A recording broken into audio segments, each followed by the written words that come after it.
There are certain things that is very difficult to understand. Following what's happening right now in one of the schools where character project has been utilized by an instructor that ended up dressing a fifth grader, I believe, in Hitler's costume and writing a speech about who Hitler was, leading to that teacher being put on an administrative leave along with the principal. Which is quite interesting. I'm very curious to find out not even whether the talking about the teacher's correctness or incorrectness of assigning this, but how was the principal to be aware of what the teacher was going to do in their particular classroom? But that issue isn't the one that concerns me so much as I believe the board and the community will determine what is the right thing to do. My bigger question is that throughout this last couple of years, and certainly throughout the decades, the United States has seen significant increase in the presence of skinheads or neo-Nazis, and they factored in the movies, and certainly they walk with pride, carrying Nazi memorabilia and swastikas and flags, and marching down the street. And somehow, we as a society are normalizing that behavior. In other words, a fifth grader speaking about a class project, how ill-conceived it might be, can lead to the teacher being fired, yet, I don't know, 50, 100 people jumping and running around the streets of any of the main streets in the United States, waving flags and tiki torches is considered to be normal. I do not understand why and how we can have such an incredible tolerance towards people in jackboots and such a huge intolerance for fifth graders.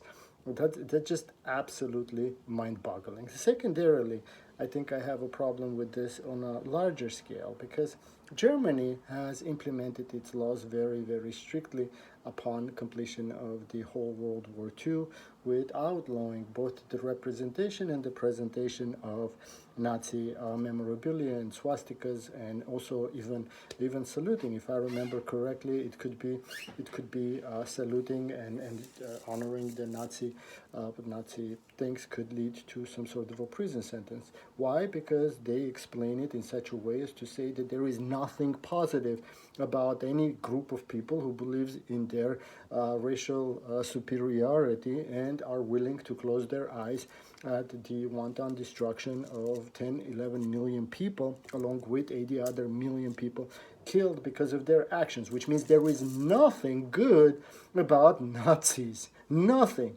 By definition, they are ones who are intent to subjugate and hurt everybody who is not a Nazi. Well, that pretty much explains why Germany, upon falling upon and following the Nazi Germany, would have such a strict statute.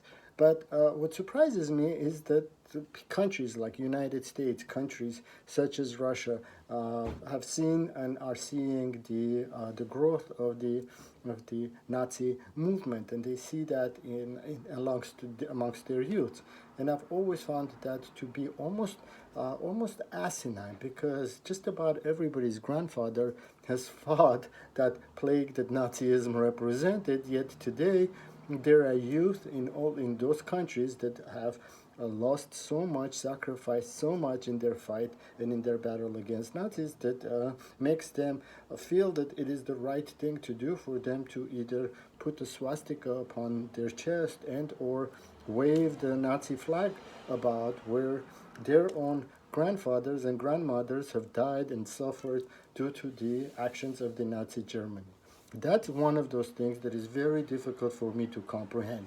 How is it that people black out the harsh reality of the ugliness and at the same time normalize it? And maybe I am absolutely incorrect, but it seems to me that both the growth of the skinheads and Nazis and so forth and so on, and following of the dictators, it could be correlated with the fact that we are okay with them marching on the streets, yet are significantly and all of a sudden much more assertive of screaming about teachers with their assignments. That's not to say again whether the teacher was correct or incorrect, but definitively I think in any society in which we allow them to continue marching on the streets, and that's somehow representative of anything but our complete idiocy, is really beyond me.